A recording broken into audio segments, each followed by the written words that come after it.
टिप्पणी करके छुट्टी पाली। भारत और पाकिस्तान की आपसी केमिस्ट्री की बात करें तो नवाज शरीफ और प्रधानमंत्री मोदी एक दूसरे से अचानक उनका सामना हुआ और दोनों सोफे पर बैठकर बातचीत करने लगे। लेकिन पूरी बातचीत के दौरान ऐसा लगा मानो नवाज शरीफ इसके लिए तैयार ही नहीं थे। नरेंद्र मोदी ने हाथ को टेबल पर रखकर नवाज शरीफ को कुछ समझाने की कोशिश की। हो सकता है ये भारत और पाकिस्तान के भविष्य के संबंधों का एक अनौपचारिक रोड मैप हो। खैर, तस्वीरें देखकर हम सिर्फ अंदाजा ही लगा सकते हैं। इन दोनों नेताओं को छोड़कर कोई तीसरा ये नहीं जानता कि इनके बीच आखिर क्या बातचीत हुई होगी। हालांकि पाकिस्तानी मीडिया एक स्वघोषित एक्सपर्ट की तरह इस बातचीत का विश्लेषण करने में व्यस्त है और ये विश्लेषण कम और कॉमेडी शो ज्यादा लग रहा है। आप ये भी कह सकते हैं कि पाकिस्तानी मीडिया ने इन तस्वीरों पर अपने बचकाने विचारों की डबिंग शुरू कर दी है। पाकिस्तान में किस तरह बाकायदा पूरे श्रृंगार रस के साथ नरेंद्र मोदी और नवाज शरीफ की मुलाकात की व्याख्या हो रही है, ये आज आपके लिए देखना बहुत दिलचस्प रहेगा। बदकिस्मती से हम तीनों में से कोई भी उस काउच के पीछे छुपे हुए नहीं थे, चुनाचे हमें नहीं पता कि वहां क्या बात की गई है।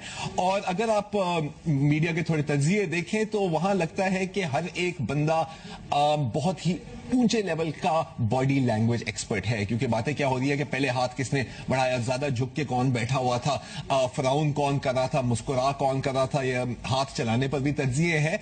लेकिन फिक्रमंद होने की कोई जरूरत नहीं है। अगर हमारे पास बॉडी लैंग्वेज एक्सपर्ट नहीं है, हमारे पास लिप रीडिंग एक्सपर्ट जरूर मौजूद है, और वो है वसतुल्लाह खान साहब। वसतुल्लाह साहब, आप दावा नहीं है। आज से जाहिर दोपहर से मैं ये वीडियो देख रहा हूँ, कोई 3421 दफा देख चुका हूँ। तो इतनी दफा तो कोई, तो आप भी देखेंगे तो आप लिप रीडिंग कर लेंगे कि बेसिकली उन्होंने क्या कहा है।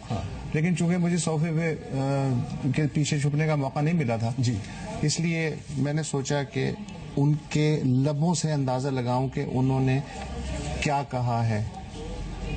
जी नवाज भाई, क्या बताऊं, बिहार के चुनाव में पाकिस्तान को गाली देकर भी बीजेपी को कोई फायदा नहीं हुआ। समझ में नहीं आता क्या करूं। मोदी साहब, मैं क्या बताऊं, मेरे तो अपने हाथ इतने ज्यादा खुले हुए कभी भी नहीं थे, अब तो और बंद गए हैं। समझ तो आप गए होंगे। तुम चिंतित ना हो दोस्त, दोनों भाई स्टेप बाय स्टेप चलेंगे। तुम्हारे भाई के पास अब